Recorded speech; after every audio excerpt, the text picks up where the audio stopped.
Boa tarde. E está dando ruim lá para os lados de Miraflores, o Palácio Miraflores, onde habita o ditador Nicolás Maduro.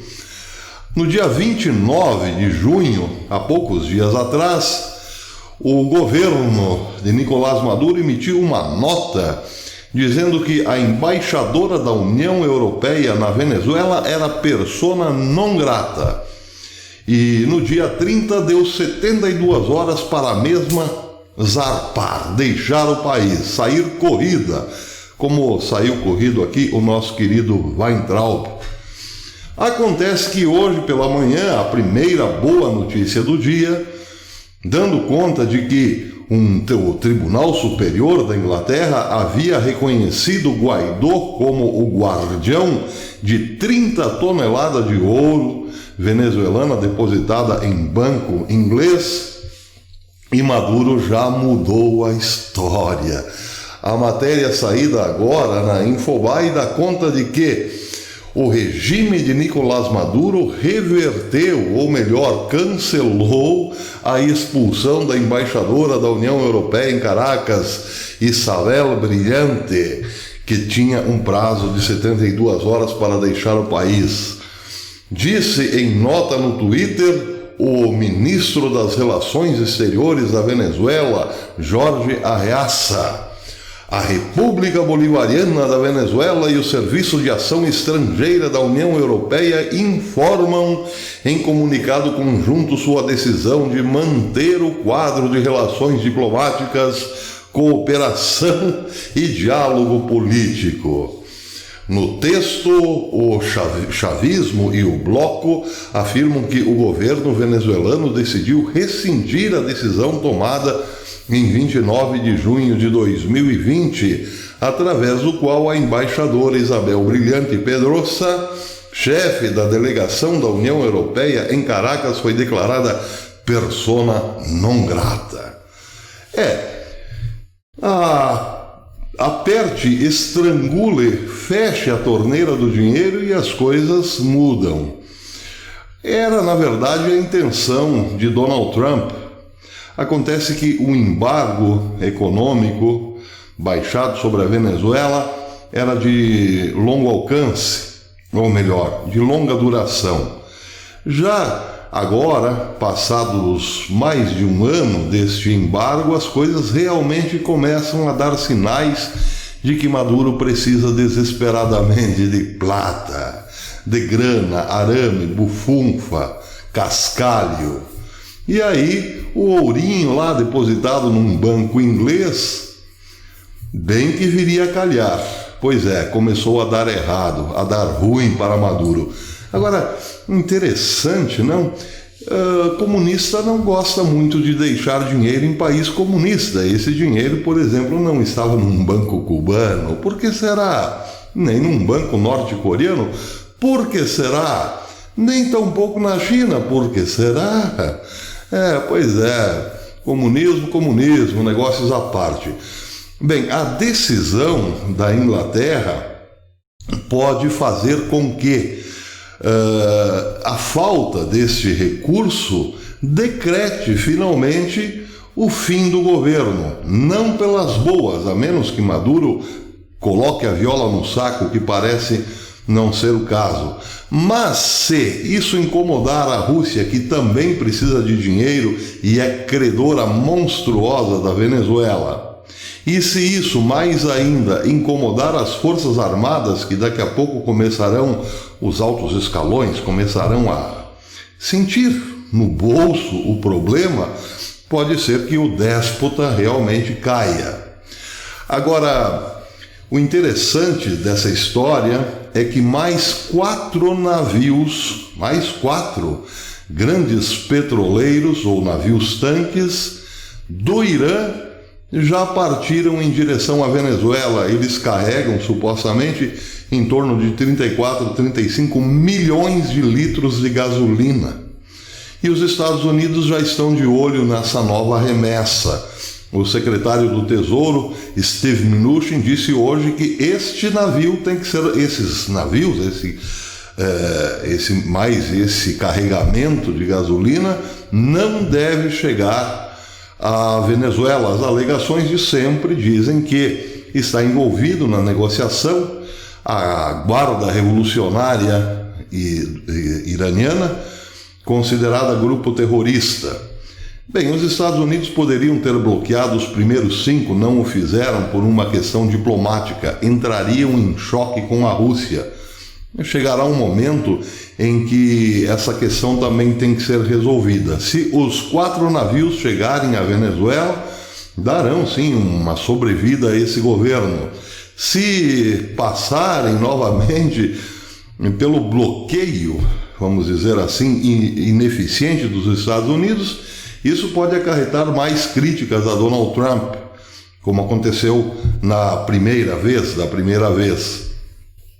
Porém, se os Estados Unidos bloquearem esses navios, também complicará a vida dos ayatolás, que, por sua vez, parecem enfrentar o mesmo problema de Maduro.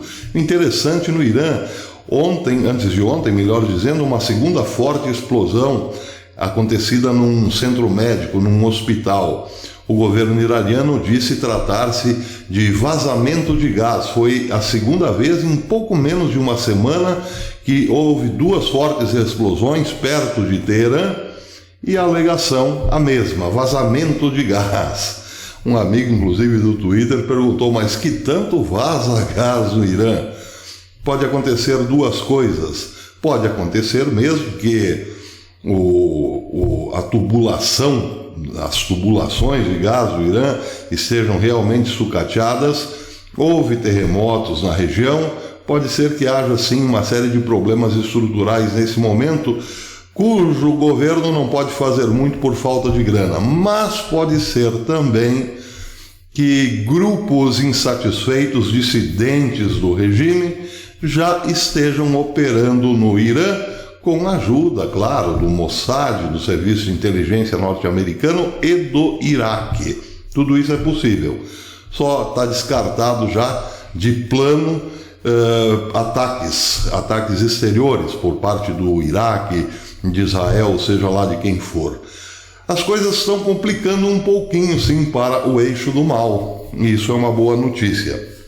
Se os 4 navios que já partiram do Irã, do porto, do famoso porto Sharet Raji, chegarem à Venezuela, bem, aí Maduro continuará tendo gasolina para negociar no mercado negro, o que lhe rende uma boa quantia de dinheiro, além daquele talco famoso que continua sendo exportado para a Europa.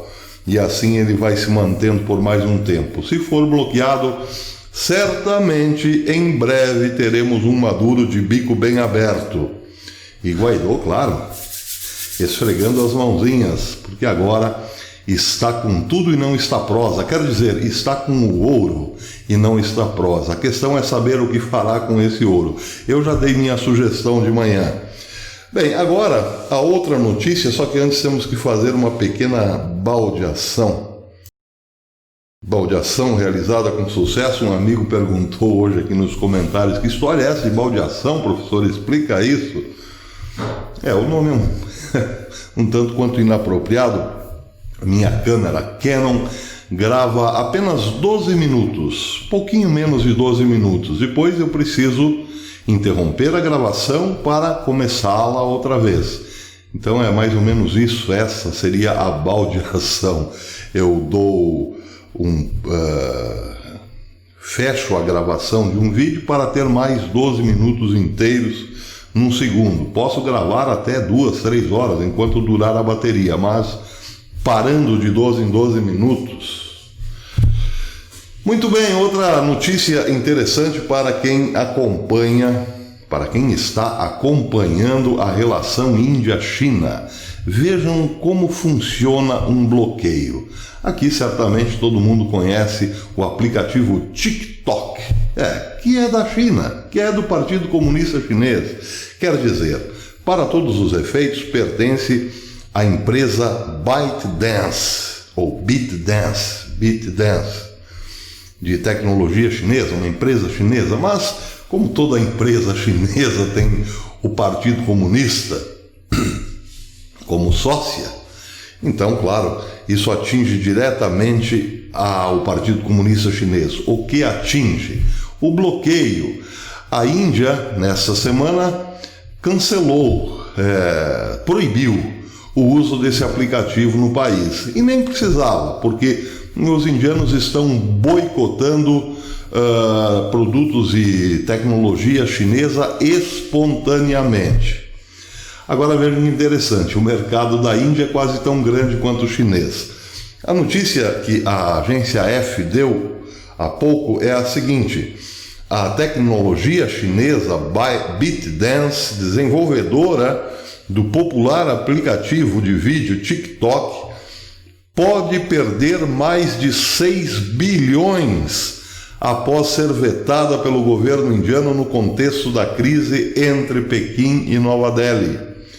O portal digital privado Caixin citou fontes da empresa que dão esses números, superiores às perdas combinadas enfrentadas pelos 58 aplicativos chineses também proibidos na Índia, incluindo o WeChat e o Weibo, equivalentes chineses ao WhatsApp e Twitter.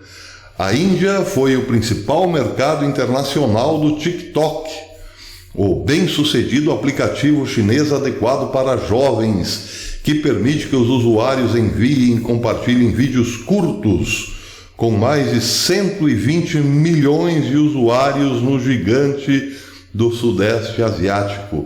120 milhões de usuários num único lugar. E esse único lugar, como disse em outro vídeo, está jogando fora tudo que é aparelho chinês, com os seus respectivos aplicativos.